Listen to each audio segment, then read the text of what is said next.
very good afternoon, ladies and gentlemen. Welcome to IS Malaysia. This afternoon, we will be organizing a forum on the social contract and the future of nation building in Malaysia. We are indeed delighted to have two distinguished speakers with us today. From Dr. Shah Rahayu Abdul Aziz, the chairholder of the Institution of Malay Rulers, UITM, and also Associate Professor Dr. Abdul Rahman Kang, historian, Faculty of Social Sciences and Humanities from University of Malaysia, Sabah.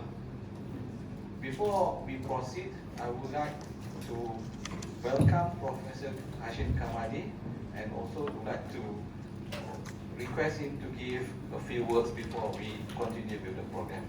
Perhaps, Prof. Kamali. Bismillahirrahmanirrahim.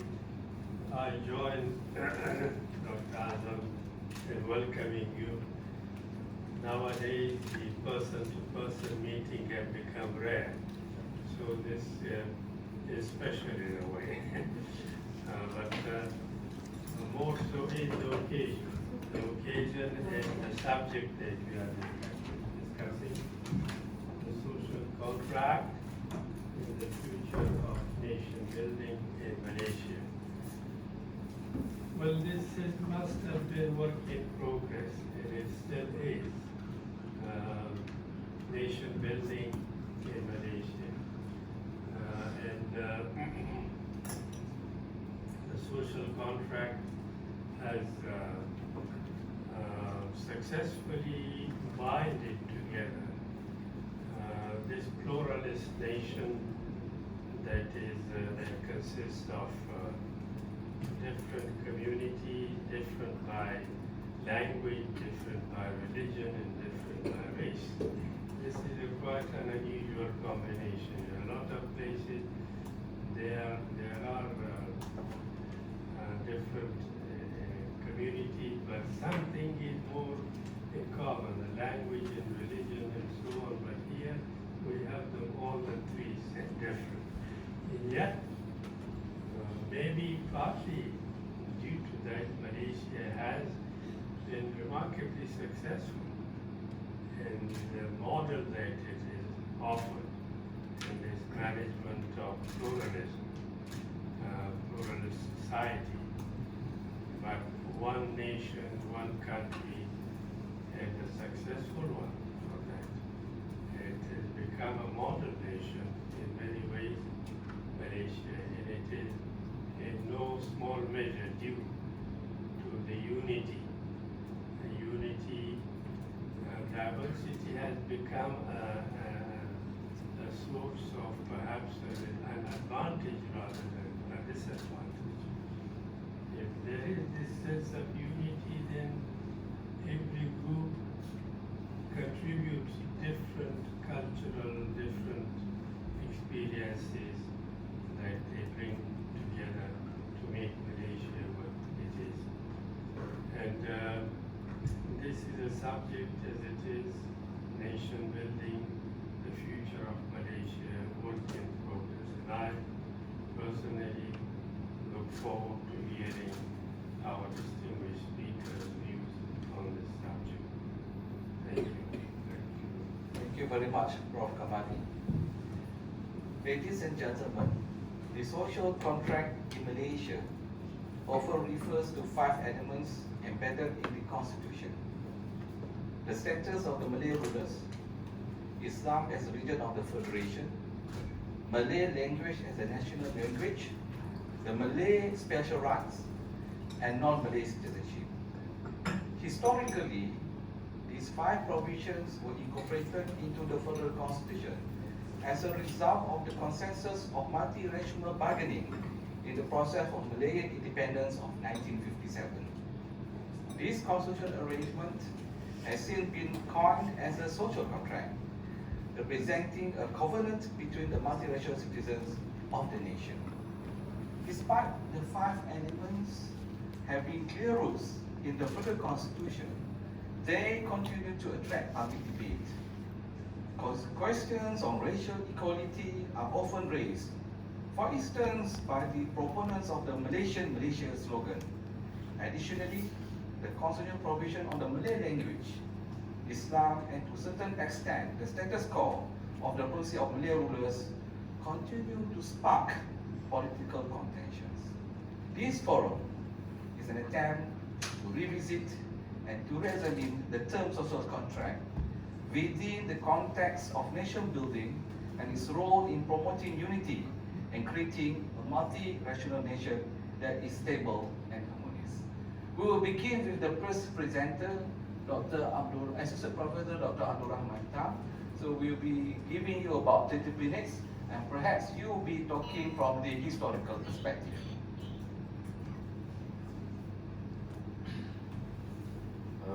Thank you very much. Assalamualaikum warahmatullahi wabarakatuh. Bismillahirrahmanirrahim. Alhamdulillahi rabbil alamin. Wassalatu wassalamu ala ashrafil anbiya'i wal mursalin sayyidina Muhammad wa ala alihi wa sahbihi ajma'in. Subhanaka la ilma lana illa ma 'allamtana innaka antal alimul hakim. Allahumma inna nas'aluka Allahumma inna nas'aluka rizqan tayyiban wa 'amalan mutaqabbalan bi rahmatika ya arhamar rahimin. First of all, thank you very much. I would like to thank IAS and also the organizing committee for inviting me to become one of the speakers in this distinguished forum. And first, indeed, I regard this forum is very distinguished, of course, because as Prof. Kamali mentioned earlier, yes, that this is very special. And then, moreover, the introductory notes given by the chairman shows that the event is also special.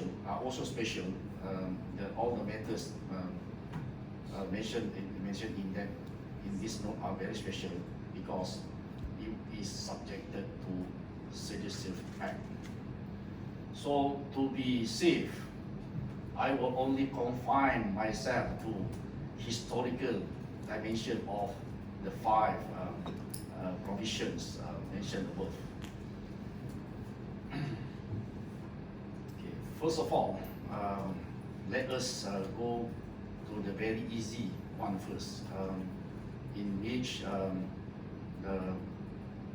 these five provisions seems to favor the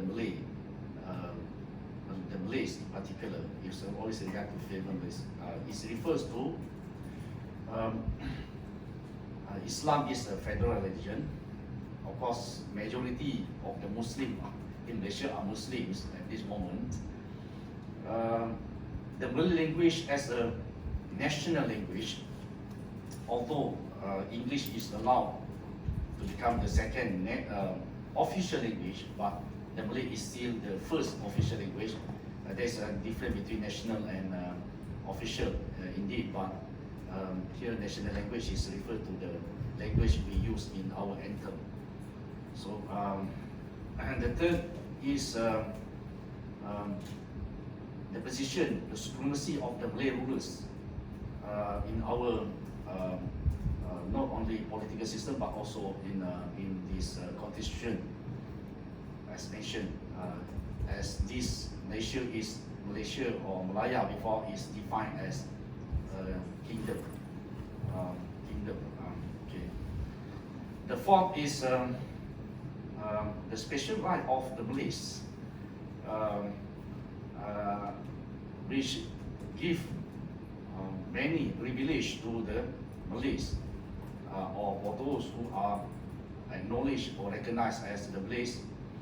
And the fifth one is basically citizenship, but normally this issue will apply to non-Malay citizenship. These five elements and five provisions actually became a subject of discussion during the so-called the independent period, when Red Commission was established to draft the Malayan Constitution in 1957. So among those these matters were highly conflicting and become the subject of dispute and also contention. It was were actually these five. Basically, it was just because the Reed Commission seems to not want to accept did not want to accept Islam as a federal religion initially, and also Malay language as a national language. The only provision they agreed was actually the supremacy of the Malay rulers in those days, because they have the idea that Malaya will become kingdom, and then all the rulers will become constitutional rulers, constitutional monarchy. And the fourth one is about Malaysia special rights, since Malays actually represented the majority of the Malayan citizenship before 1957. So initially, the Reed Commission also refused to promulgate this provision, because on the basis of common law, common citizenship, and so on and so forth, which was to be adopted as for the Malaysia citizenship the concept of nation. But eventually, what happened is UMNO, who was, sorry to say, for those who are not very convenient with UMNO, who are leading the Perikatan in those days, or the alliance, try to champion this, the idea to preserve Malay rights, Malay special right, or this matter must be explicitly stipulated in the Constitution. Okay. For me, is why the language is quite a simple one, and in those days, okay, we are talking about the historical context in 1950s, or perhaps maybe up to 1960. In those days, why? The very simple issue here is why Malay should be the national language. Okay, the language must be spoken by the majority population of the nation. Okay, the majority, it must be spoken by the majority. Of course, when the Malay met the Malays, they will the most probably the language they will use is going to be was Malay language. Unless both of them can speak English, then maybe they have an English education, they will speak English. But mostly they will speak Malays. When the Malays met the Chinese, there are two possibilities here. Maybe they can speak Malay or Chinese, but mostly the majority of the Malays didn't know how to speak Chinese, whatever they. So the Chinese also, they will use this Malay language to communicate. Very rare they will use English because in those days the majority of the Chinese also didn't know how to speak English. Even nowadays, we still can find that many Chinese are not so fluent in speaking English. So Malay meet the Chinese, they will use Malay. And we assume that the Malay meet the Indian also, they will use Malays. Because the Indians, most of the Indians in Malaysia, they spoke Tamil. Even they don't know how to speak the Indian national language, which is Hindi. Okay, Hindi. Hindi and also Urdu. Urdu is because the language is written in Arabic script. Hindi is because the language is written in the Sanskrit or maybe Romanized script. So, okay, let's forget about the Malays now. When the Chinese meet Indians, normally what kind of language they will use? They will use Malay, because the Chinese and the Malay, the Indian, maybe they don't know what kind of language they native respectively.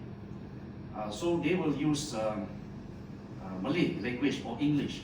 But again, majority of the Malay, Chinese and Indian in Malaya, actually in those days, only knew how to speak Malay instead of English.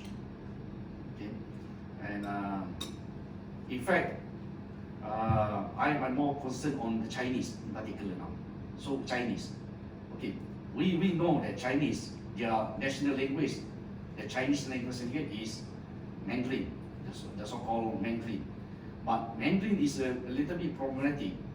If only the Chinese who went to Chinese school, who underwent Chinese education, can speak and write Mandarin.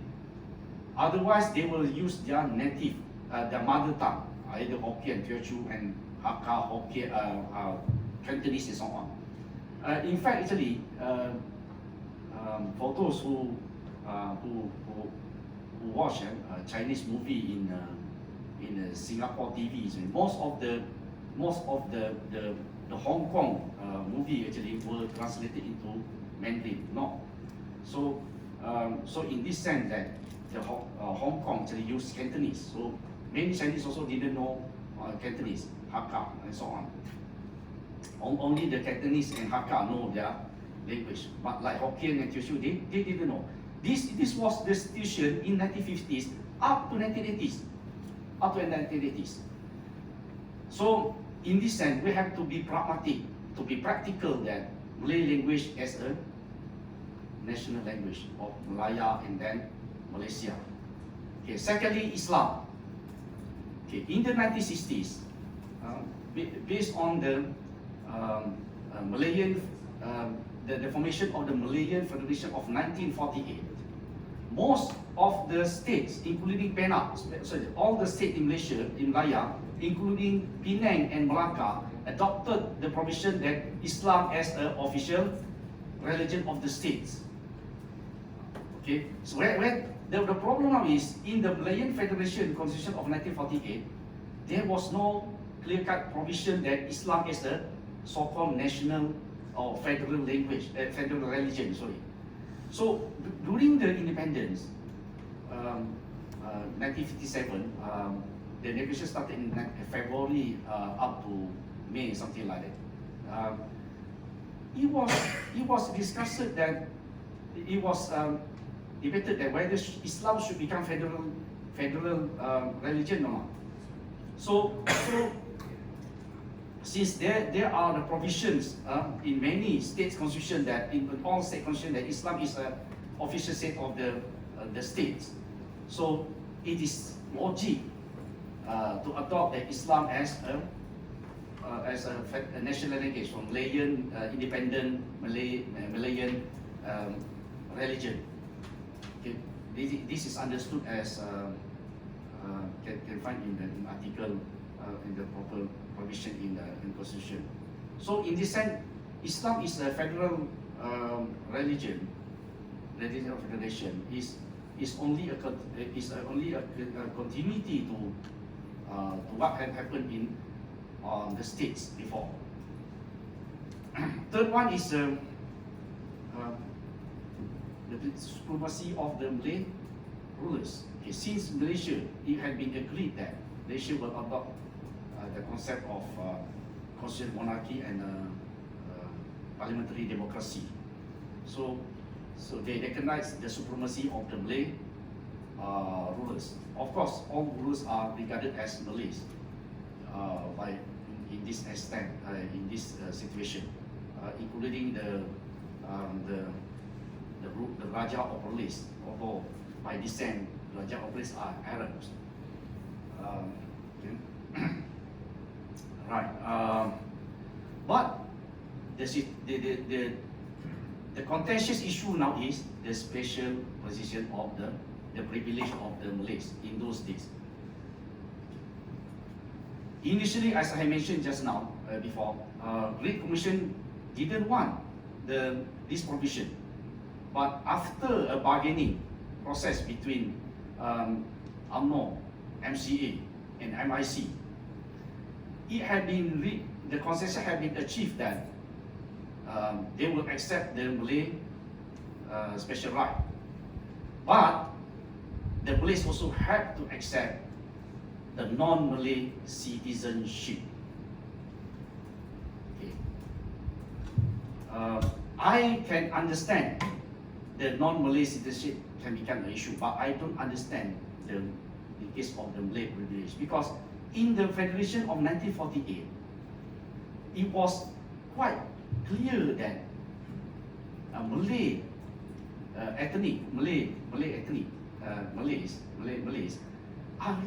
were regarded as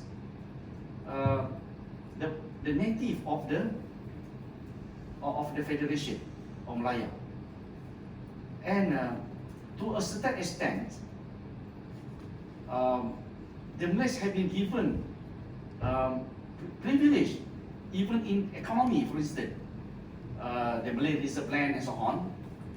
The Malays also have been given, in many state constitutions, they have been given privilege for acquiring education and scholarship, and also the position in civil service. That was quite clear already in many in states, in the Malay states in particular, the nine states who have which have rulers. So why this matter was still discussed, except for the fact that they want to extend it. Okay, to make it very clear. Okay, why this Malaysia will cover other matters like will be extended to federation. Supposedly, by looking to the 1948 Malayan Federation Constitution, the Malaysian special right had been there already, supposedly, but it's been rediscussed again, through this bargaining. Okay, to accept that, so the Malays were willing to compromise by granting citizenship to the non-Malays. Why? No, majority of the non-Malays in 1950s of Indian and also in Chinese were non-citizen. Okay, first of all, because maybe the 1948 Federation citizen provision on the citizen are quite strict in the sense that they have to speak Malay fluently. But in 1952, they tried to reduce it with reasonable ability to speak Malay language.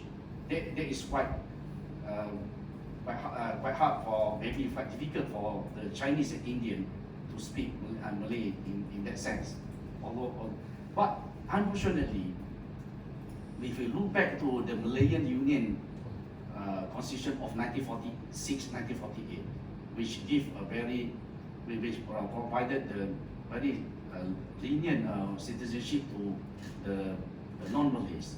The non-Malays actually were not so willing to take up to take up the citizenship. First of all, if we read the book by Fujiwara and also other writers who use Chinese sources, the Chinese were only interested to become Malayan Union citizenship if they can have British citizenship, because Malayan Union was a colony of Britain. So, but the Malayan Union Constitution clearly stated that citizenship only applied to Malayan Union only, not to Britain. In fact, many straight Chinese, led by Tan Cheng Lock actually, they try to fight for to be recognized as British subject. Okay. And also by according to the Malayan Union Constitution, non-Malays were given the so-called Jusoli citizenship. Jusoli means citizen by birth. Another type of citizenship is, okay, very simple, is naturalization. Naturalization means you are not citizen by birth. We become citizen because of application, because certain procedure. in my case, in my case, in my family case, for instance, all my 3 sons born in UK are naturalized citizens, not jus soli. Only my first and the 5th one is regarded as jus soli citizen in Malaysia, because they are born not in Malaysia. So for those at this moment who have the middle number of IC from 01 to other than 01 to 14, maybe it can be regarded as naturalized citizen. It is my, so some of them who are born in Singapore, 71, 87, and so on, in UK. Jus soli. So jus soli citizenship was not automatically applied to non-Malays under the Malayan Federation of 1948. But this matter was discussed as a provision, constitutional provision of the Independent Malayan Constitution of 1957. And in fact, this is very, very valuable provision. Provision is very because by that means that as long as their parents are Malayan citizen, their sons or daughter can become Malayan citizen by birth. Right? So they negotiated this. In order to get this kind of this provision for the non-Malays, they have to accept Malay privilege. Malay privilege. So during that negotiation, bearing in mind, during the period of negotiation, which is we are talking about from February to May 1957, the majority of the non-Malays were still not Malayan citizens, not Malayan citizens at the moment. So this negotiation will help in order to get them to become independent Malayan citizens after that. And during this negotiation event, we can say that jus soli citizenship for non-Malays did not exist yet in the constitution. So the jus soli citizenship, like me, will only apply after the Malayan, independent Malayan Federation.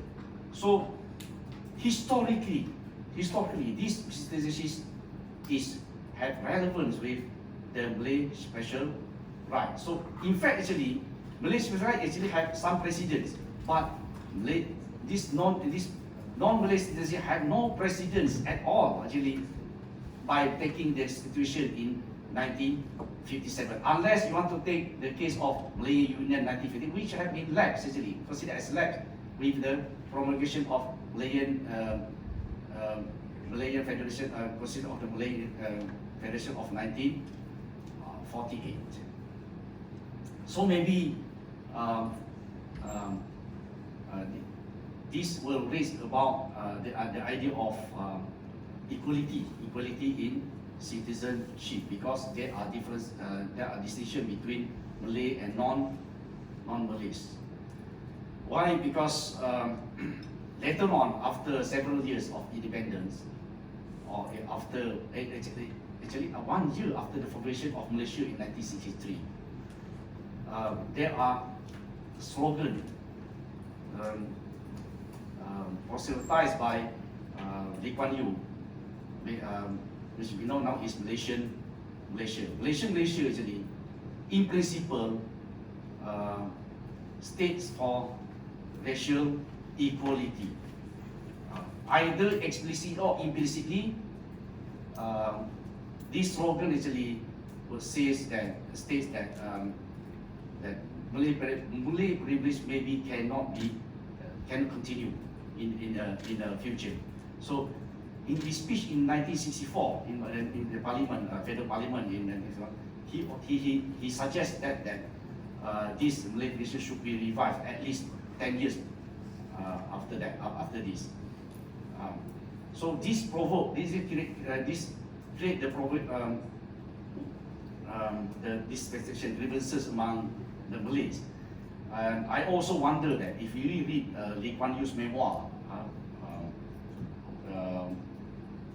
which he wrote in 1998, he didn't raise this matter before Singapore merger with Malaysia in 1963. Only after the Singapore merger, he raised this matter. Even in one of the conferences, one of the convention, they call it Malaysian Solidarity, MSSC, Malaysian MSSCC, Malaysian Solidarity Consultative Council in Kuching actually. He defended the Malay rights. He defended the position of the Malay in Singapore if Singapore joined Malaysia in those days. So in 1964, why he raised this matter again? So until now, I cannot understand this. But this slogan actually, of course, have attract support from many non-Malays. Of course, we don't deny that. I think these grievances have been quite prevalent at this moment, and of course, majority of the Malays are not happy with this situation, including our Tun Mahathir. Okay, so I'm quite sure that although he now began to support DAP or whatever, but he also maintained his stand that this is the situation. I think he still preserved this view. I think. But anyhow, because of this issue, during the bargaining, we didn't hear any term of what is called social contract. Okay, it was never discussed, never applied to this term of social contract. But frankly speaking, when we talk about constitution, of course we can regard the provisions in the constitution are contract. Contract is okay, contractorial is okay, but social contract, because social contract, if we studied, we read in the modern age, started by Hobbes, Locke, Rousseau, and so on, until the latest was John Rawls, R-O-A-R-A-U-L-S, Rawls, forgive Mr. Chan. It is about covenant between the rule and the ruling and the rulers and rule, actually. So, in the case of Great Commission, or the bargaining, racial bargaining, who is the ruler, who is the rule? The only, I can say, the only provision which can be classified as social contract out of five is the special provision of the supremacy of the Malay rulers, maybe in that sense. Otherwise, the other four matters is a contract, yes, but it's not. I'm not very comfortable with the term social contract. In fact, if we read the book by John Rawls, now social contract is become actually anthropological term, not legal term or even political term at this moment. But during the time of Hobbes, Locke, Rousseau, and so on, Kant, and so on, it was actually a political, philosophical term actually, to be applied to community and society, to the rule and rule. Even the framework of social contract by Rousseau had been disputed by the later scholars, including John Rawls, the latest. So I am not expert in this particular field, but I just stated that maybe this can be discussed later, whether the term is appropriately applied to this. Thank you very much. Thank you very much, Professor Dr. Rahman Tan. I think you discussed from the South African perspective, in particular with the Federation of Malaya 1948, the 4 items I think agreed upon, which took continue with the provisions in the federal constitution where Malaya gained independence in 1957, except on the citizenship, which was not mentioned in the 1948 agreement. But I think the idea, the last, towards the end of your presentation, when you talk about you're not very comfortable with this, the social contract terminology, that would be something that will be debated perhaps. I think Prof. Sham Rahayu will, I don't think so, she likes the word, not comfortable with this, but it depends on the individual how you set it. But of course, what we can conclude from your presentation, the 5 items we agreed upon from 1948 until 1957, and then also including 1963. I think most important thing that we need to remember here, when we talk about Malaysia, it was formed in 1963, Federation of Malaya in 1957, and also Federation of 1948 Federation Agreement on that sense. So that will be the case that Dr. Rahman Tang discussed from principal perspective. Now I would like to call upon Prof. Sham Rahayu perhaps to maybe look into the constitutional perspective, and perhaps he might also touch a bit from the historical perspective, especially from 1948 to 1957, and I think perhaps some few points in 1963.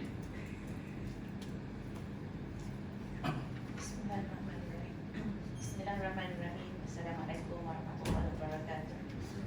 Thank you, Dr. Azhar, for inviting me to speak at this prestige occasion. Then I would like to thank first presenter for giving some enlightenment on the issues that we are going to discuss. Thank you, Prof. Kamali, for always ready to accept me as a guest at IAIS, and thank you for everyone for coming. And we are also on live streaming on Facebook. There are 2 things mentioned in the title of this forum. One is social contract, and another is the future of nation building. Whether or not the social contract is relevant or is important, is significant in building our nation for future. I will say that we only have 37 years to go for 100 years of independence. It's a short period of time, but we are still debating what should be the important elements, the significant elements in our nation building. Can we agree to the fact that 5 items has been listed by Dr. Moderator just now that will be matters under the social contract? And Prof. Rahman was not comfortable with the words or the phrase social contract. And probably our audience also have their own definitions of what social contract means. Right? So I would say that social contract, yes, I agree that social contract is a political philosophy that have been discussed hundreds of years ago. Since the 15th century. It's already been debated because of this. Probably when we talk about social contract, the terminology is said to be, we borrowed this from these theories, political theories, which have been developed from Socrates, Plato. They have been started, but it was not named as social contract. But the content of it is an agreement between the ruling or the ruler and the ruled. So this is the things. But in our Malaysian history also, we already have the agreement, what we call one between the king and the Raja, the Sultan, and the Rakyat. This is already embedded in the society. But if we are using the word social contract within the meaning that the Western philosophers developed their ideas, it may not be right. But in my book, Social Contract, which was published in 2014, I wrote this in Bahasa. Although we use the term social contract, but it does not carry the same meaning as what have been developed by the political scientists or philosophers in the West. So I write this in bahasa Melayu. Kontrak sosial di negara ini realitinya ia benar ada. It exists in our country. Tetapi sedikit berlainan, is a bit different from other countries, especially in the West.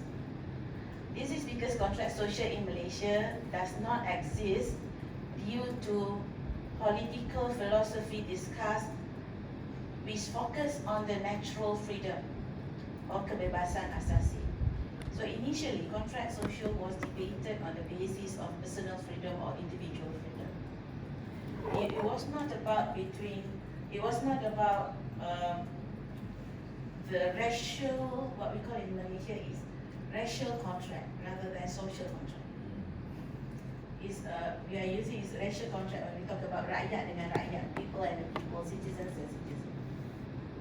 This terminology is probably also used in a later development of social contract, especially in feminism movement. They use racial contract rather than social contract.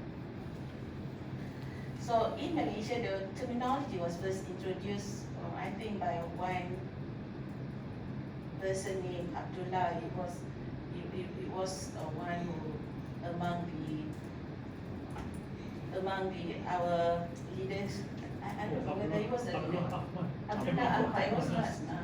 It's a coins phrase ketuanan Melayu and conflict. Okay. So I think, but then the most recent is probably Tun Mahathir wrote in his blog in 2008 using the term social contract. But they don't define it. They don't define what social contract is. However, I would say from the historical perspective, the term social contract is not used when we drafted our federal constitution. And it was not even meant to be as a social contract.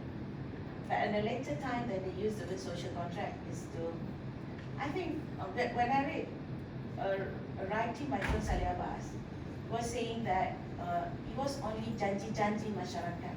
It's the promises of the society, members of the society. It doesn't use the terms social contract. But I remember when I presented this to Majlis Professor Negara, Prof. Rahman was saying that he does not really comfortable also with the translation or with the concept that I use as janji-janji masyarakat and contract social. So I think if we talk about social contract in Malaysia, it does not mean that's only between the rulers and also the rule. But to my mind, it's also it has some relation with democracy. We are democracy. Where when I read through all this, majority of the philosophers says that in order to secure the human rights, to secure the human nature. So I have some here, if I can share with you. The social contracts means the duty to obey the law. So this is the original or the earlier concept of social contract. People's moral or political obligation upon a contract or agreement to form the community they live.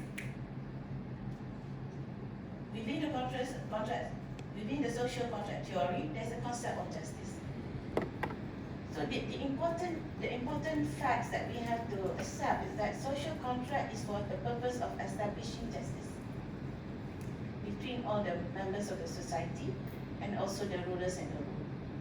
So it has different dimensions when we talk about duty to respect the law. So it's quite almost equivalent. I'm still researching on this, whether the social contract also has some relation to the rule of law. Because of the concept of justice. Because the concept of justice is the ultimate objective of the rule of law. One of the concepts on the constitutionalism. And constitutionalism arises especially to establish the rights of the people, the separation of powers, avoiding concentration of powers. So I'm still researching whether social contract is part of rule of law. So this part of the study, which I think relevant for all of us to reevaluate what does contract social means. But if we talk about social contract in Malaysia, as what has been explained by Prof just now, that's considered, few matters is considered as social contract. But to my mind, as a student of constitutional law, I believe the whole constitution is an agreement. The whole constitution is a contract. I would say that the word social contract is because it's done in the social sphere. It has yet to be endorsed into the legal or the legitimized is in the form of constitution. Because in order to achieve a constitution, we must first have the agreement on what we are going to include in the constitution. So in order to achieve to that agreement of what we are going to put in the constitution, that there will be bargaining, negotiation, and mediation. That will be the process. And that process, the end of that process, that we agree to certain points. And that agreement will be legitimized, legalized in the form of legal contract, that is constitution. So I think, I would say it's a strong word to say that it's irrelevant to discuss about social contract, because we already have the constitution. I don't know, but then to my mind, social contract is, if we want to discuss social contract is relevant where we are going to interpret the constitution. Because the constitution has the spirit of the history. How does, let's say, how Article 153 comes to being and why it's being put such a way in the constitution. Why we have Islam in the constitution. We must have an agreement to have Islam in the constitution. How that agreement is achieved, socially acceptable by the community at that time, or acceptable by the rulers, acceptable by the people, acceptable by the representative of the people. So that is why that's the reason why I think Tun Saleh Abah use it as janji-janji masyarakat, the promises of the society. So if we talk about Islam just now, I think I have to state my view on this, because it was not the Reed Commission that does not want to include Islam in the constitution. It was the kings, the royal highnesses, who didn't want to include Islam in the constitution. That is the first thing. This is what is stated by the in the Reed Commission report. And the Reed Commission considered as that is the specific instruction. That is exactly the phrase used in the report. That the specific instruction from the Royal Highnesses that they don't want Islam to be included in the constitution. Why? Because it was not discussed, it was not decided during the London Conference. So whatever decided in the London Conference will be the terms of the Reed Commission to include as the provisions in the constitution. So the king was saying that Islam was not discussed there in the London Conference. And Islam was the state matter. So who is going to take care of Islam when it's put at the federal constitution? So at the federal level, at that time we don't have the AGO. And the ruler was very possessive of Islam. Because for hundreds of years, Islam was in the position or in the throne of the rulers or royal highnesses. And they had justification for that. Is Islam will be secured if it's only put in the federal constitution. But after negotiations, then the rulers agree with an agreement that Islam remains as a state matter. Islam remains as a state matter, although Islam is the religion of the federation. But the states without rulers or later on the federal territories will accept the AGO as the leader of Islam. So now the point is that what I've established so far is that contract social, if we want to use the term, exists. So it's a promises that the people have, promises of all levels of people. So in the making of the constitution, we have the king as the signatories to the agreements.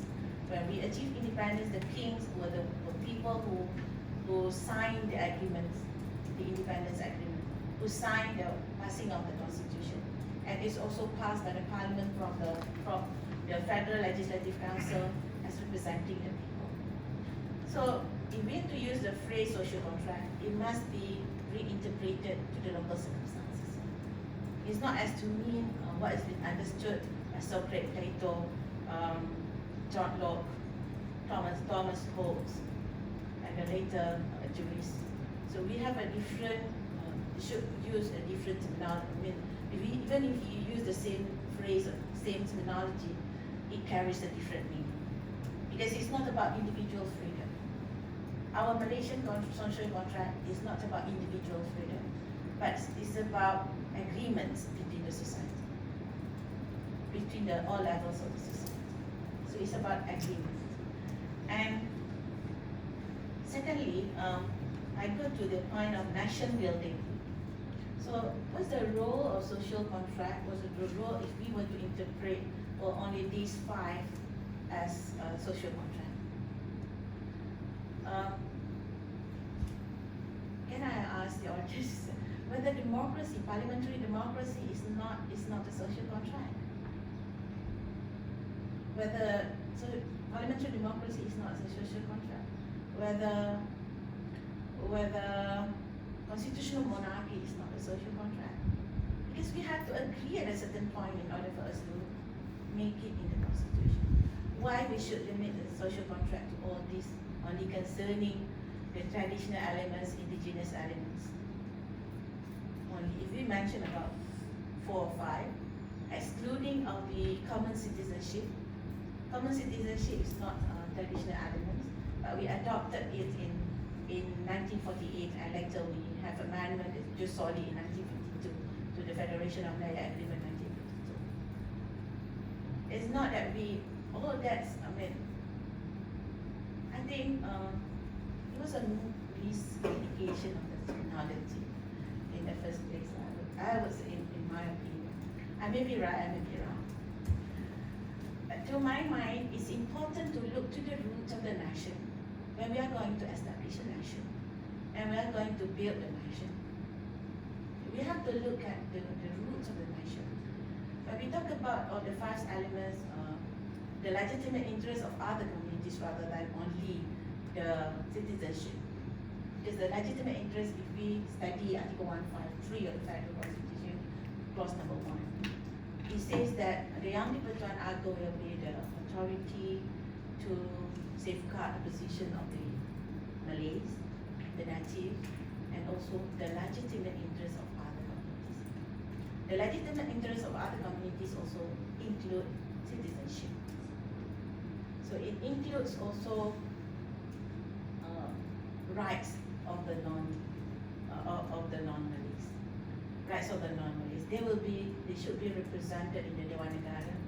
If there's no non-Malays in the EXCO, Executive Council of the State, you must have a non-Malay. And we have a very direct provision in the Terengganu Constitution. You don't have a non-Malay in the cabinet, in the EXCO, Executive Council. There must be 2 persons appointed from the non-Malays. Must be 2 persons appointed, and 2 from women. So they have 4 additional membership in the Dewan Undangan Negeri to have this. But the documents, the historical documents about making the constitution, I found it that there are 3 items discussed as the legitimate interests of other communities, which are citizenship, common citizenship, right to be represented in the upper house of Parliament, right to be represented in the Executive Council, and another is oath and rule rights, especially on freedom of religion. This has been debated because at that moment of time when we were drafting our constitution or were planning to achieve our independence, the non-Malays were worried that they don't have the freedom of religion if we have Islam as the religion of the federation. So is that not social contract? But I'm still thinking of a debate. My preliminary submission is that all those matters or all those provisions included in the Constitution are because of we have agreements.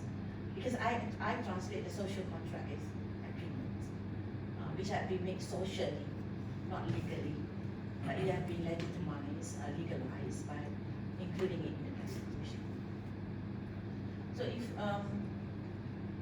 one who is a constitutional law students will understand that the constitution is an agreement. The constitution is an agreement. So when we are building our nation, we base it in the constitution. Whatever mentioned in the constitution will be the elements, will be the pillars, will be the strength of our nation building. Right? But probably I'm talking as a constitutional law students, but if my colleagues have, they are sociologists, for instance, they probably look at the symbolic of what are the symbols of the nation. Let's say the flag, the national anthem, they are the symbols of the nation. But as a constitutional law student, I see the contents of the constitution. So the nation building, whether the social contract, if we itemize this as only 4 or 5, it won't be sufficient enough to set up a very strong platform for a nation building. To my mind, democracy is among the best system, but it must be together with the constitutional monarchy. It must probably, in our sociological approach, we probably have aristocracy. So the combination of these 3 systems, parliamentary system, parliamentary democracy, the constitutional monarchy, and the aristocracy, these 3 elements are in combination is the best system for Malaysia. I believe in that at the moment of time. Probably when I do further research, I don't know what's going to be my future finding. But at the moment, my finding is that from the social viewpoint of Malaysians now, we still have aristocrat. We still have aristocracy. You know, it's not quote unquote feudal in the meaning of the previous time, but it's aristocracy. So in building the nation, we want to have all this. We want to have all the what we call the traditional element, the indigenous elements, or the newly come elements to remain in our future nation building. We don't have much time to start or to reach at the point, to reach at the mark of civilization for this nation. Only have 37 years. Because we are now 63 years of independence. And 37 years, we are going to 100 years of independence. I'm now 52, I'm probably 89 at the time of the reach 100 years. But we still have young people here. They will lead the nation at the time we reach independence. We reach 100 years of independence. So in building the nation, therefore, we still, at the time that we reached that 100 years of independence, we still have diverse of identity, diverse of cultures, religion. We still have diversities in our nation. I think we've been doing, although we have difficulties certain finding the balance, finding the needs, resolving the inequalities among the societies, I think the current states of constitutional provision, the current state of issues on retaining, safeguarding the indigenous elements of the country, that is still important for us, it's still significant for us. Why? Because we want to build a civilization, a nation, with certain identity and criteria in that nation building. I think Malaysia should still focus on the position of religion. Nation also should still focus on the position of morality in the nation building. We cannot imitate other nations. We must have our own identity because we have our own people. Whatever comes from outside probably is good for us to filter in. Whatever good that we accept, as what we did in the previous years of time. In the previous years of time, let's say at the time when we started to draft our constitution, of course there was, for instance, Universal Declaration of Human Rights, right? It came 10 years after the Declaration of Human Rights. But it was never thought, it was never referred to I haven't found a document which says that the framers of the constitution or even the working committee at the time when they review the draft of the Reid Commission report, they didn't refer to the Universal Declaration of Human Rights. I'm still searching for evidence to show that they were aware of the existence of such. As far as human rights is concerned, best part in the Reid Commission report is that the Reid Commission stated that human rights is already embedded in the Malayan society. It's already embedded in the Malaysian. Therefore, I researched in the Johor Constitution. Yes, Johor Constitution protects the human rights. So it's not that we protected human rights during the 1957 Constitution. But the Reid Commission says that Reid Commission says that human rights is already embedded in the Malayan society, but due to vague apprehension about the future. Vague apprehension is the phrase used in the Reid Commission report. Due to vague apprehension about the future, we have to include that in the Constitution. So this is not something that, is it not social contract in our nation building? I think having provisions of fundamental liberties are also social contract. Because we already have it, we agreed on it, on the relevancy of human rights. And we made it embedded in the Constitution. We made it and entrenched that provision in the Constitution. So I think whatever plan that we take for nation building, we must consider that the indigenous elements, because these indigenous elements are the pillars of the nation, because it's the identity of the nation, because it's embraced by the majority of the people. It's probably not 100%, but the majority of the people embrace to the and agree to that indigenous elements. Whatever I mentioned just now is the culture, religion, morality. I as a citizen, I want these to remain and in fact be safeguarded in our nation building. What a nation is without morality? It is not morality, in not only sexual morality, but of course the political morality. What a nation without morality? I don't think I as a citizen ready to have a nation without morality. So the nation building, the morality also, let's say in the Constitution we have three parts, three provisions in the Constitution mentioned about morality, especially Article 10 Clause 2 on the freedom of speech and expression. You may not have freedom of speech and expression. What you are speaking about is immoral or against public morality. Or you don't have the freedom of assembly if your assembly is to promoting or to promote the immorality. And Article 11 Clause 5, which says that you have freedom of religion, profess and practice your religion, but you don't have the right to say that it's your religion, because if that quote-unquote religion is against public morality. So I think it's important element for the nation to have morality. It's important for the nation to have religion.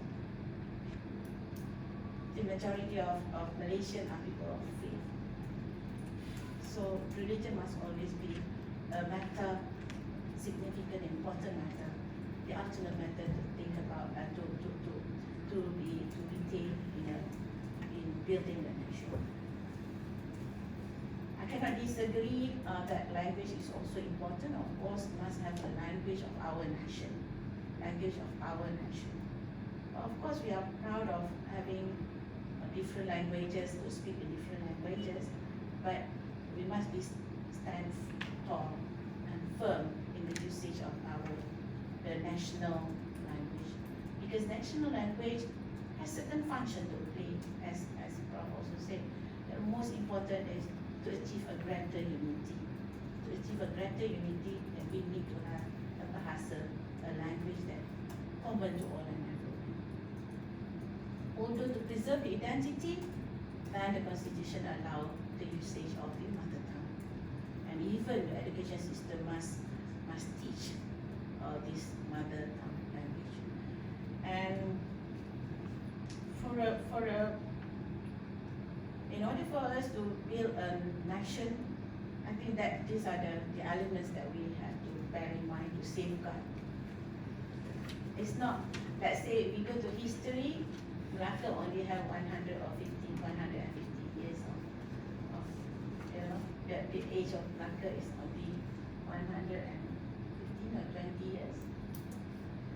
So then later on it's dispersed with Malacca, even Malacca without Sultan. Then I think Malaysia, by having, so my conclusion is that by having a very limited scope of the social contract, then it will raise us to probably to a discussion which is not holistic. It will be more the constitution that's what we should safeguard and what we should defend in building our nation. I think thank you. Assalamualaikum. Thank you very much, Prof. Syam Rahayu. I think what a fantastic discussion on the social contract. And I think the point that Prof. Syam Rahayu mentioned, I think the constitution itself can be considered as an agreement which has been agreed, and social contract, somehow there is a misapplication of the terminology, perhaps not limited to 4 or 5 provisions. It covers the entire provisions of the constitutions. I think towards half of a presentation was focused on the nation building and how this can be brought up in 100 years of independence of Malaysia, where we are going to have another 37 years of that. I think there will be some who agree, there will be some who not agree on this point, but I think we'll open that for Q&A. With that, I will open to the audience as well as those followers on FB Live. You can ask your questions in the FB comments. Can I have anyone to start first? Can you mention your name and your question will be in short and precise? Good evening, esteemed speakers, moderator, as well as those here, Professor Kamali, Dr. Jauhar. My name is Jason. I'm from Emir Research, and one of our founding principles is to formulate policy ideas that reflect moderation. I, for one, I speak personally. I accept entirely the term of social contract, and I think that the term social contract is very useful, even though the term is not explicitly found in the Constitution itself. The term is useful to capture what is known as the basic law and the non-negotiables of what has been outlined. For example, the special position of the Malays as well as the other natives. However, I must add the proviso that the term social contract should not be interpreted in a form of 2 extremes. On the one hand, you have the extreme of what is known as Malay supremacy, Ketuanan Melayu, the term of which was popularized by the former MP for Kop Lannas, the late Abdullah Ahmad, who himself was also detained by the then Home Minister Ghazali Shafi, if I'm not mistaken, in the 1970s. And on the other hand, I lament that my fellow non-Malay Malaysians, including intellectuals, they deride, they mock, they look down or they denigrate the term social contract. So I think we have 2 extremes here. So I think the term social contract is very useful because for me, these non-negotiables, the special position of the Malays and the other natives, the sovereignty of the Malay rulers, the status of Bahasa Melayu as the national language, to my mind, is forever enshrined in the Constitution and should never ever be questioned. They are what I would say an ineradicable part of the Constitution. That means they should not be in any way or time in the future be erased from the Constitution, and I think it is not necessary. Because for me, as Professor Syam Rahayu has mentioned, they give shape or identity. They are part and parcel of our national identity, Malay or non-Malay. And that they also, at the same time, do not neglect or oppress the rights of the non-Malays. So basically, these non-negotiables, they are what is known as the acuan, or the base for which the plurality, the pluralism and diversity of Malaysia is to be conceptualized and understood. I thought that's a comment rather than questions. Okay. Tan Sri Johan, please. Also a comment Okay. in my perspective Okay. on this thing. I think we have been perhaps sidetracked sometimes by the term social contract, because the social contract was it was a term from the past, from the West, from UK, France, etc. And it has a specific meaning, as was mentioned by our speakers, in terms of the ruler and the ruled. But the term social contract as used for Malaysia was different, not between ruler and ruled, but between the different stakeholders of this nation. And who are the stakeholders? Of course, one, the rulers, and two, if you have rulers, you have the ruled in that sense, Sultan, Raja-Raja. And then you have the states and the federation. Malaysia is a federal construct, it's a federation. And a federation that consisted of the nations, of the states. So there is an agreement between the states and the Fed Center on what their respective powers should be, where the authorities lie, etc., what they give and what they retain. So that is also part of the, if you want to call it, a contract. And there were other things too between the people of various races and religions, and who were represented by the political parties at that time, the representative political parties, and the rulers for those who were in the states. And then, of course, the constitution, and if you want to call it the social contract, in that context, not in the context of Rousseau and Hobbes and Locke and all that, in our context, it was renewed again and expanded when the Federation of Malaysia was formed. So it has been, and since then some amendments, etc. So only in that sense do we mean the social contract, not in the sense where it has been used, oh, we agreed, we didn't agree, people, all this kind of controversy. No, social contract only in this sense. So otherwise we don't use the word social contract. I'm completely, with Prof. Syam Rahayu. That the constitution, the entire constitution, the agreement, we don't have to call it the social contract. It's the agreement between the people, and agreements can be amended. It has been amended, but of course we try to keep it as solid as possible over time. So that is how I would look at the constitution, and maybe we shouldn't have used the word social contract, because then we become confused and we start quarreling, etc. The constitution, this is the fundamental law, supreme law of the Federation of Malaysia, which also covers the states. And let's not forget, the states have their own constitutions too, which generally coincide with the federal constitution. So I think we look at it that way, and if you want to build a nation, we build a nation on the basis of this constitution. And of course there can be disagreement over time, especially how we implement certain provisions of the constitution through our various policies and other subsidiary laws which we come up with. So this gives room for the people of Malaysia to debate and come to fresh agreement, etc. But that is how I would look at it. Thank you. Thank you, Brahms. Tan Sri Johan, anyone else? Yes. Yeah, I have a question, one for each speaker. Okay. But for Professor Syam Rahayu, it's a bit of a roundabout thing before I get to my question. I'm sure in your studies and research, you have done so much in reading the constitution of other countries.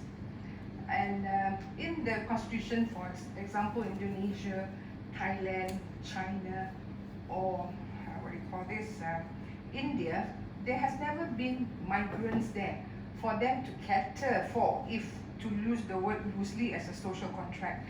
So they did it on a standalone constitution for their people. They did not consider other citizenship like what happened to Malaysia. Now, in your opinion, the construction of our constitution, do you think we have been fair in allowing this? Because every time when there's an issue, the politician always brings this up. Ketuanan Melayu, but in actual fact, it's a fact. Like in India, you don't go to India and suddenly say you want certain rights. Same thing, you don't go to Indonesia and say I want certain rights. You acknowledge the indigenous rights of the people. So it's when the politician rolls this up and use like the Ketuanan Melayu, the Malay supremacy, to me I don't find anything wrong there. It's just a description. So if you want to interpret that as a supremacy and an egoistic statement, so be it. But the truth of the matter is the constitution is very fair. Everybody has the right to business. And this brings me to the question that when they did the negotiation this is for the Professor Rahman, I think the compromise is given based on economic compromise. There was never a social unrest because we won the independence through peace. There was never any fight, just pockets of fights between the Kongsi Gelap. But in reality, there was never a big unrest. For them to compromise, yeah, you take this chunk of the negotiation. I view it because of the economic reasons. The British wanted to hinge or benefit from the tin mining, from the rubber industry to serve them. But we are paying for the price that the British has wanted to protect their interests on economic reasons. That's how I look at it, and this is why historically it has brought us to this. So those are my questions for the Professor Rahman. Do you agree with me? Thank you.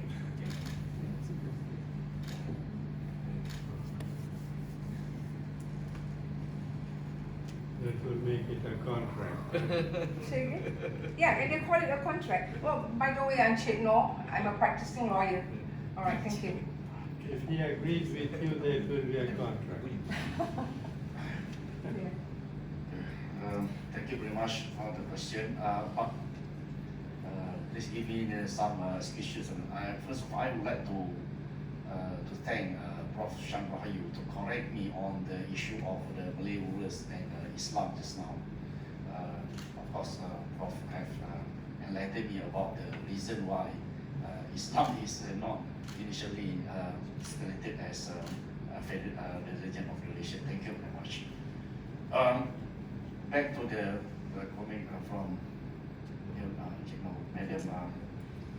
Actually, it is understood that this negotiation was held because of economic reason. Many will agree with this interpretation because the non-Malays, especially the Chinese, is regarded as the economic dominance in this country at that particular time. Not only from capitalist point of capital position point of view, but also for labor and so on. But if we observe the discussion, which is the documents and the memorandum, the memorandum enclosed in Red Commission, it was just because they wanted to make the non-Malays to become citizens of Malaya, independent Malaya, because they have most of them think that their mind had been changed from the previous situation in which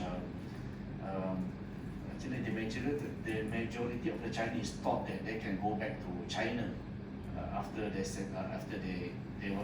get some prosperity in Malaya. It was the view in the 19th century up to 1949.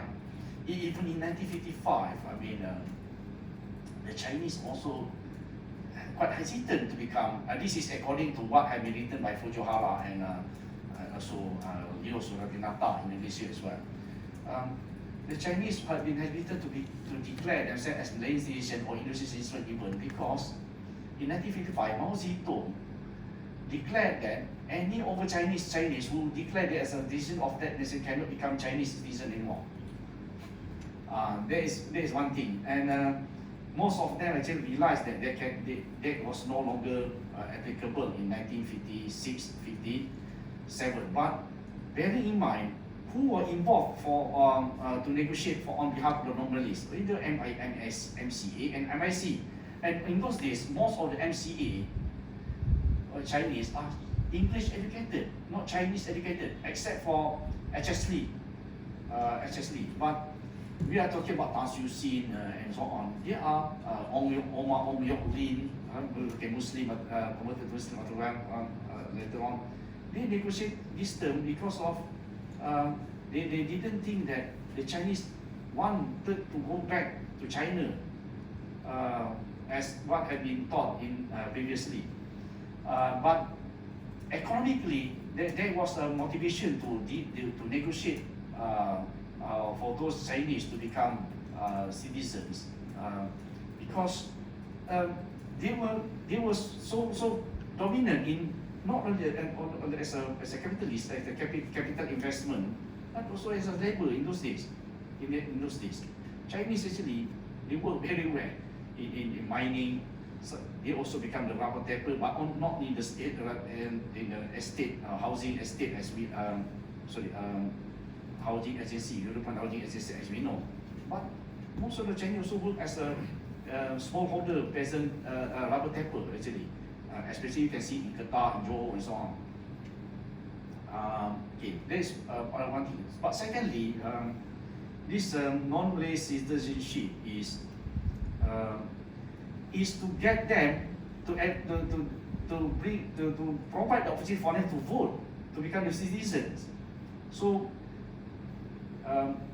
we can only question about citizenship, the right of citizenship when we become citizen. If we are not a citizen, we can question anywhere.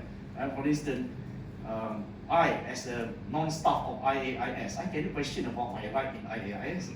So I'm not the staff. Only the staff can, unless I am employed as a staff here, then I can raise my concern, whatever. Otherwise, I will be regarded as jaga kain orang, whatever. Okay, so this citizenship is very valuable one because it gives rights to question about the citizenship right, and this is all was, but as clearly shown in the negotiation that this was a compromise to so-called compromise to non-Malays to be willing to acknowledge or recognize, accept the Malay privilege actually, Malay special right, and it was not an issue in those days. It only became an issue after maybe in 1960s and 60s and so on. Personally, I believe the 1969 riot is not because of Malaysian right. It is other matters.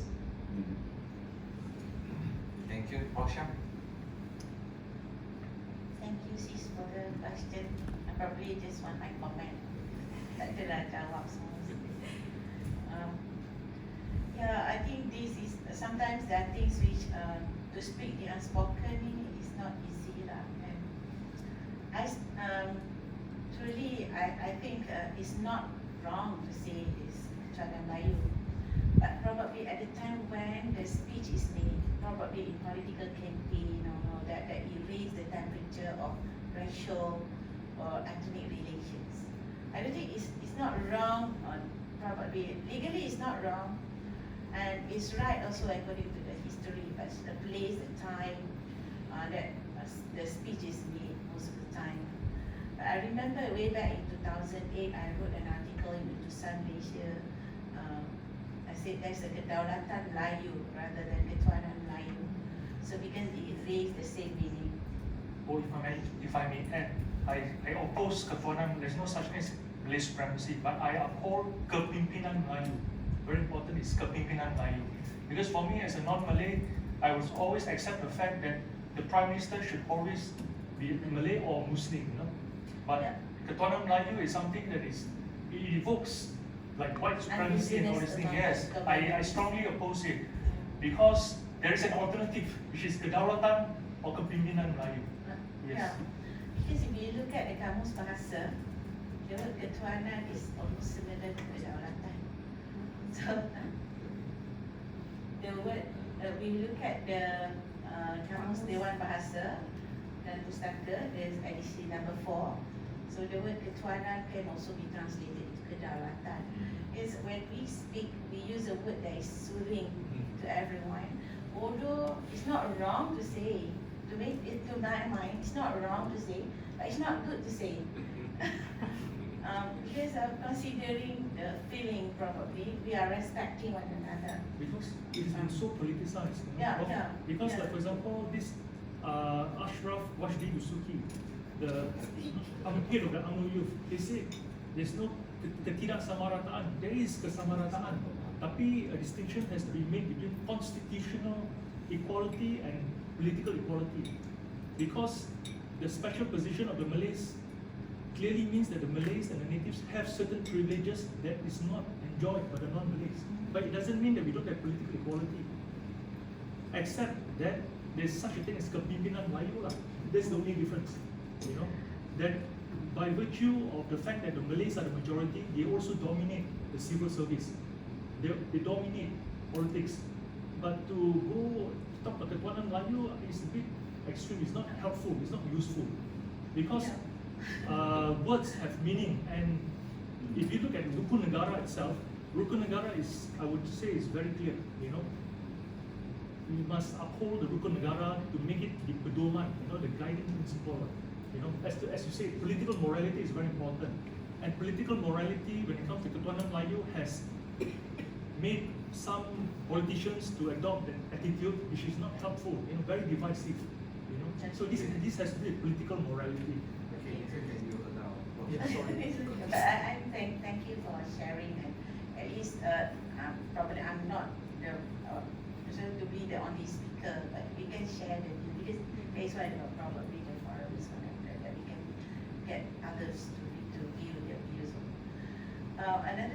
Another word that's probably used by some sociologists, they use as hegemony, the Malay hegemony. But I don't know, but I would better use the word kedaulatan. But I'm talking about it's not wrong because it's not legally wrong.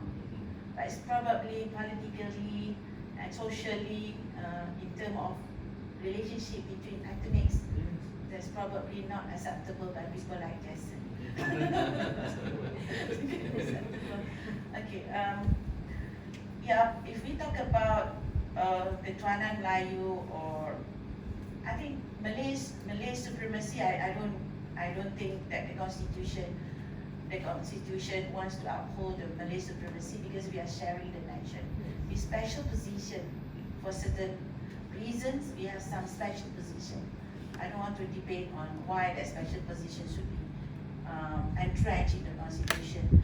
History perspective, we look at this, let's say section 19, article 19, paragraph D of the 1948 constitution is already there. The Malay quotas for the Malay and all that.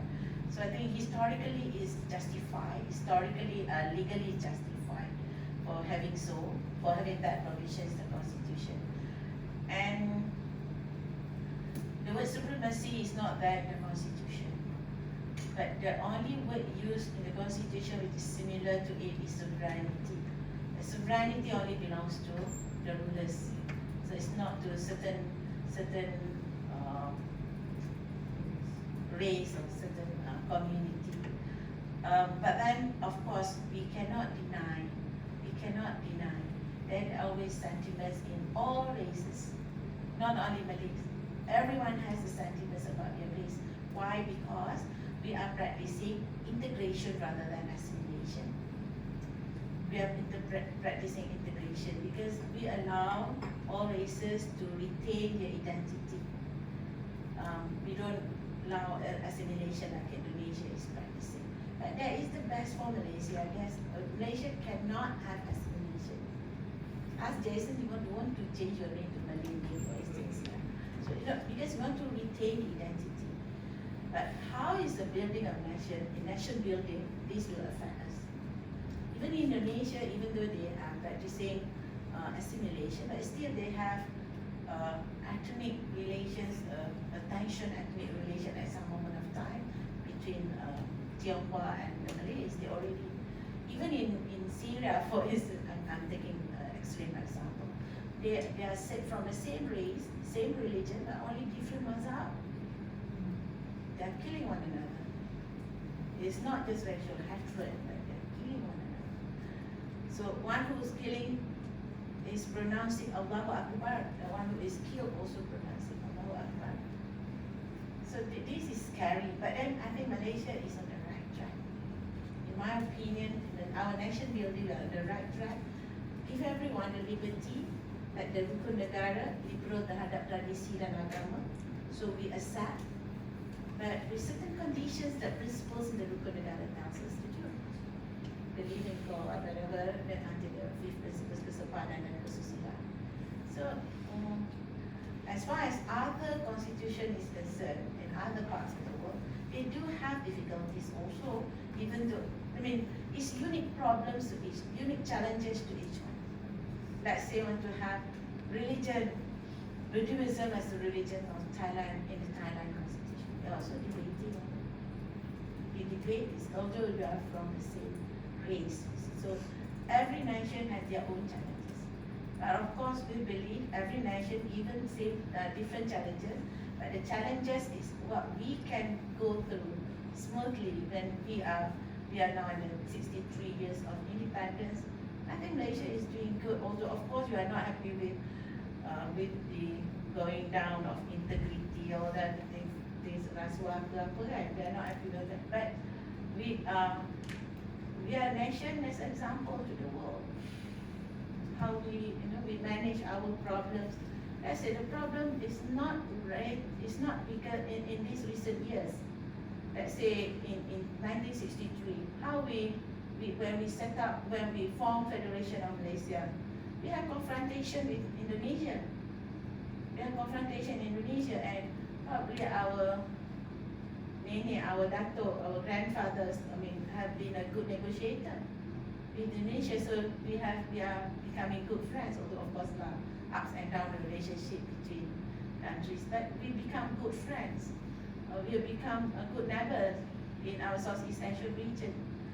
Let's say Filipina is still pressing us on Sabah, so they still keep their claim on Sabah, but we still have a good relationship with our countries nearby. So Malaysia has been facing all this throughout the years. They're facing political difficulties throughout the years also, but we still united one another, and we are still a united nation. United people of Malaysia, things like that. We are doing on the right track in our nation building. I have to reiterate my stand on this, that I do agree with Jason that all the basic, the indigenous elements must remain until the time where,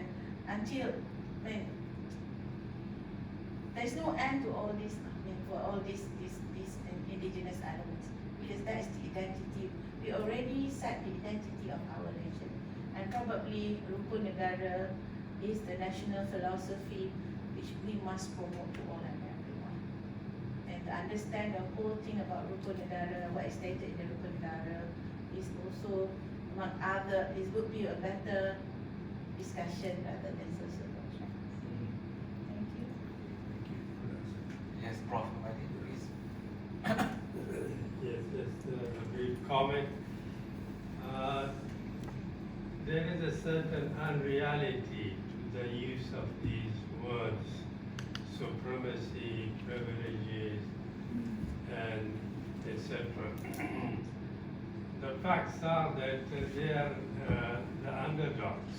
The Malays, in terms of they are in need of support. It's empowerment measures, affirmative action measures, rather than supremacy or privileges.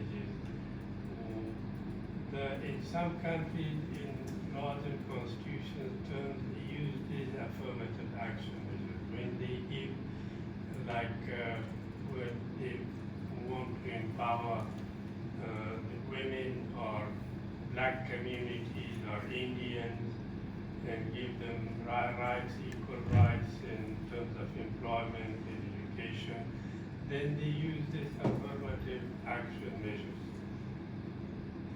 And what we are talking about, the Malay special privileges or special rights, they are affirmative action measures. In fact, we don't give them privileges and supremacies.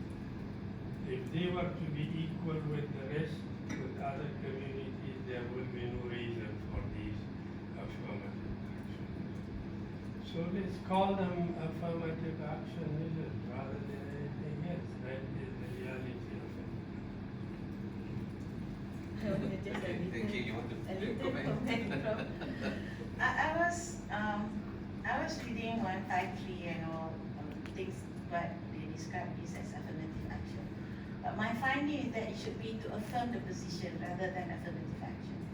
To affirm the position, like say 105, 153, to affirm the position of the Malays, to affirm the position of the anak negeri, and also to affirm the position of the non-Malays, other communities, that all Malaysian, your rights are affirmed in the Constitution. So that is how I read things. Because affirmative action is also not something like social contract, Affirmative action is not something debated and discussed in the historical documents. So this all, where does it come from? It's interpretations. People read the Constitution, oh, these are the social contract, this is how they derive, like they think that these are their interpretation. They read social contract written by Rasul, for instance, they think, oh, Malaysia also has similar. But when you look at the historical document, you don't use that words, or you don't use that phrase. Or so we are now assuming, was that the intention of the Republic Commission? Was that the intention of the working committee when they revised the Commission report and the first draft of the Constitution? So we are guessing, we are assuming. So what I'm firm about, I'm confident about, is to affirm the position rather than that is affirmative action. So that is just I'm throwing my idea from, that's the interpretation. Thank you. Perhaps one last question. Okay, brother, can you mention your name? Yes, Assalamualaikum. My name is Amin Kamal from Amir Research. Same as my colleague Jason here. I guess my question, probably a bit of comment, but my first question, I guess, for Professor Syam Rahayu. Firstly, my background is science and technology. So, social sciences, law is not my expertise. So this is very refreshing to me. But I am interested into applying science and technology for the betterment of the people. And I do believe, same as what you mentioned, morality is at the heart of it. So morality and ethics is at the heart of how we use technology. So I do agree, and I share the same sentiment as well. And I like that morality was brought up to show that that's the basis of our Constitution. It has to be justice. Since this is not my expertise, I'd like to get your opinion. And since this is an International Institute of Advanced Islamic Studies, I would like to bring that element into the discussion. In terms of morality, what is the source of morality here? Because we have a lot of religions where different principles and ethics are taken into consideration. So that's one. And in that context, how do we consolidate, especially for an expert in the Constitution, how do we consolidate between what Islam teaches us all about justice, since justice is, I believe, should be the outcome of a fair and justified constitution. How do we justify that with the existence of other races as means for us to learn about ourselves? and that no one race is, as we correctly agree here, that is supreme over the other.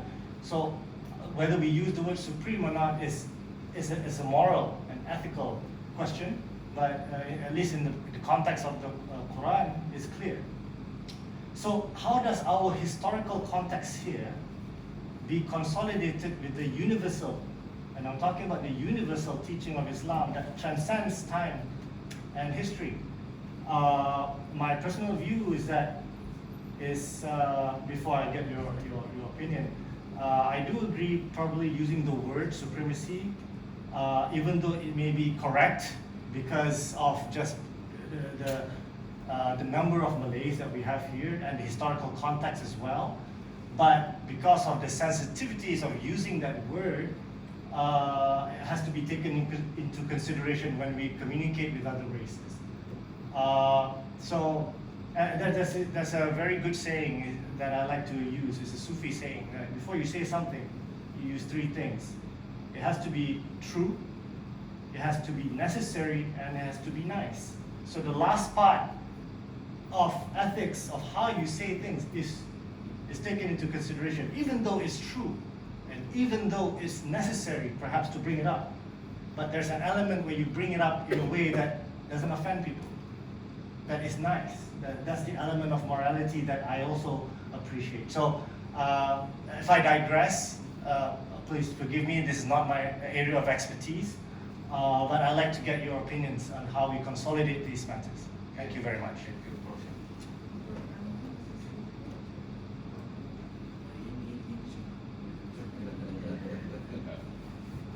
Thank you very much, Brother Amir or Amin? Amin. Amin. Indeed, I'm talking from my discipline, law and jurisprudence law. And this is expertise of Prof. Kamali as well. When we talk about morality, there's no end to discuss between debate and the morality. What's probably moral to you may not be moral to me. But the Constitution used the word public morality. So when we say public, what is public? Public is probably the majority. So that is the scale. The majority, when the Constitution uses the word public morality. So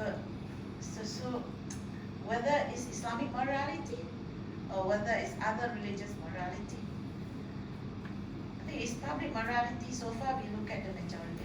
But the court haven't explained, the courts never explained these, and it's never been brought up in the courts, before the courts. And the only thing that the court say that morality may include sexual morality in the Constitution, which I disagree with due respect. But probably for people who have religion, people with faith, like Muslim for instance, people with faith, they probably refer to their religion.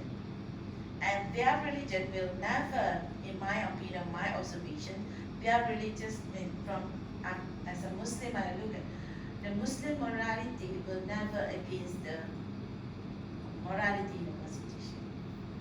So whether it's sexual morality or the integrity, that will never be against the Constitution. If Muslim says apa yang berdosa itu, what is sinful, is against morality. Whether doing it public or privately is against morality. So it never ends to discuss on what is morality. In jurisprudence, let's say for instance, whether should morality be part of law, it never ending. But the Constitution has put a guideline. It's a public morality. Thank you. I hope I answered you. Thank you very much. Thank you. Oh, sorry. The other one is about how do we consolidate justice in Islam in the Constitution? How do we justice from the Islamic concept into our current Constitution? Yes, consolidate our historical point of view, because like you said, when we discuss the Constitution, we always refer back to the historical context and the Malaysian context that make it justified. So far in my reading, I haven't find any conflicting between Islamic justice and also the constitutional justice. As except in terms of criminal law and punishment, probably that is retributive justice. But what is in the constitution is more on distributive justice. Let's say to close the gap, an economic gap between the races, that is justice. So a bit more on distributive justice is more focused, I mean, the constitution is more focused on distributive justice rather than retributive justice, because retributive justice is particularly in criminal matters. Thank you. Thank you very much. Rahman, you want to add anything before we end? Thank you. I'm not expert in terms of morality in terms of legal term, but basically there are two types of source of morality so far. One is religion, and then one is philosophical label of morality. So, but the problem is more the type of morality is this. It changes from time to time if based on philosophy and so on. When we apply to gender, maybe in the past morality more favorable to men. So it's quite discriminative towards women. So it changed from time to time. That in the past, and to take the idea in the past and to apply in the current context, maybe it can be considered as anachronistic. Because they have different value, different context, different situation, different circumstances when you talk about the past and present. But the past is always a guidance to the present. So most of the elements in the constitution have been shaped according to the historical context when it was formulated, and also the constitution also have been amended from time to time. But whether the constitution have been amended because of morality or not, there isn't very explicit, because it was to respond to the contemporary requirement of the law to be or enactment or act to be amended actually. So in terms of the Muslim, I think that the Muslim want to see the more element of Islamic element in the constitution, which had not yet they regard had not been stipulated in the constitution. But these were raised and a matter because another contention, because other religion also says have the same view because of the right of the on the resident, they are right of the citizens of the nation. Okay, thank you very much. I think it is 5 o'clock. I think we can continue. I think this is a very interesting subject, but of course we have a time to end. There's questions from also. I need to give to Justice. Where's the question? Question kat mana? Alice?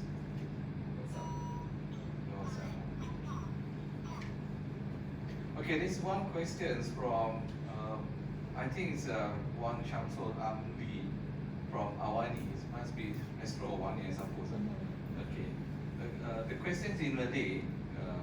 Soalan saya kepada Dr. Syam Rahayu, bagaimana menghapuskan persepsi kontrak sosial ini memberi kelebihan tertentu pada satu-satu kaum atau bangsa, selain memberi kefahaman ia satu mekanisme untuk kemajemukan kaum negara. Bagaimana menghapuskan persepsi kontrak sosial ini memberi kelebihan tertentu pada satu-satu kaum atau bangsa, selain memberi kefahaman ia satu mekanisme untuk kemajemukan kaum negara. Saya pun nak faham ayat ni pun take some time. Macam mana kita nak menghapuskan persepsi kontrak sosial yang memberi kelebihan tertentu pada satu-satu kaum, selain memberi kefahaman satu mekanisme untuk kemajemukan kaum negara. In other words, I understood that perception tentang social contract itu sendiri lah yang we discussed. I think if I can understand the questions, it's like how do we eliminate the misunderstanding of contract social, that the contract social only give benefit to certain race. Yes. So how do we eliminate this perception? I think what we have to consider is the importance of that contract social, as Jason has explained just now.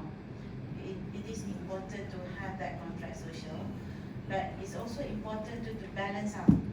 It's not only benefiting only one particular race, but it's for the stability of the nation. Because usually when we have certain privilege, what we call given to certain society, there must be reason doing it. There must be reason for doing it. So perception is perception. Therefore, all Malaysians should study on the reasons why it's given and how it's already changed from time to time. It's already changed. When we talk about quotas for scholarship, for instance, it's already changed in the society. So it's not that it's not good for us to always have the feeling of prejudice to certain race. So because it's dangerous to the stability of the nation, political stability, social stability of the nation. So most important is the social contract, let's say 153, is to balance the academic gaps. That is most important. So we must read all the provisions. So all Malaysians therefore must read the constitution in the perspective of the history, in the perspective of building the nation. It's not purely legal. The constitution should not be read from the legal perspective only, because it's the constitution in a general term. The constitution the provision of the constitution, of course, is a law, but it should be interpreted as to give justice to all and everyone. And also when we have that action, what Prof says as affirmative action, or I want to say that affirm the position, is something that there must be reasons behind it. And I hope all academics in Malaysia also must raise to the point that they may raise to the level that they intellectually discuss on this. So therefore it will eliminate the public perspective on this. And probably research team also has to do more on this, to explain the reasons of why there should be certain provisions like this in the constitution. Thank you. I don't know whether I've answered the question. Okay, thank you very much, Prof. Sham. I think with that we. No, Very short. Yeah, you want to make a comment? Yes. Okay, please. Okay. Apart from me being a lawyer, I'm also an international certified master practitioner for neuro-linguistic NLP. Yes. So that's very important because I see the pattern of what we discussed here, because just now Prof. Sham told about the definition, and then Justin went on that semantics, and I agree that, I disagree. So this is all interpretation.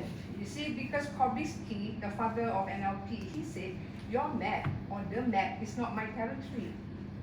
I'm responsible for what I say, but I'm not responsible how you feel, because that's your interpretation. You get what I'm saying? To me, when I say Ketuanan Melayu, doesn't mean anything to me, because in my mind, it's the historical thing. And as a lawyer, those are facts. That's why I said I'm okay with that. But to Justin, maybe you view it as certain races of supremacy, so the interpretation differs. But semantically, there is nothing wrong. Same thing with the social contract. Even Prof. Sham kata, how we define that? What is the meaning? Because it is lumped into one discussion of, okay, under this heading, we discuss it as that. But actually, it is not really that. So I bring it back to NLP. So that's just my added comments. Thank you. Okay, thank you very much for your comment. I think what we can conclude here is this terminology of social contract, some sort of, we can have this misapplication of this terminology perhaps.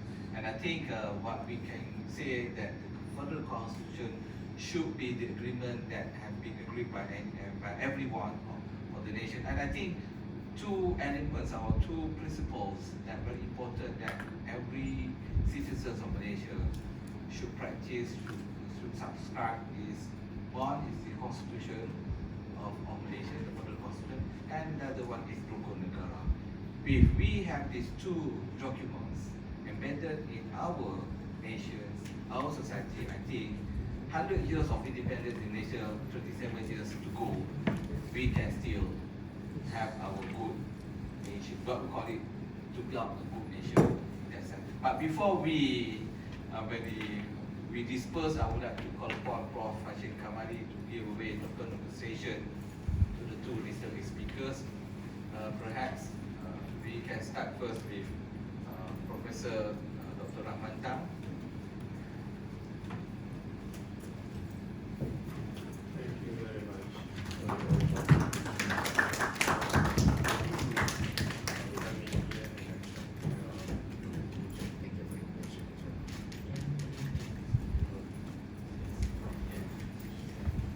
And of course, Prof. Syam Rahayu. Thank you. Prof. Kamali was my professor at the faculty. All remain is student. Thank you, Prof. Thank you very much, Prof. Ali. And also, I would like to thank everyone for your presence. I think we have a lovely discussion, and inshallah, we meet again in our next program. I wish everyone our best, Malaysia, inshallah. Assalamualaikum warahmatullahi wabarakatuh. Thank you.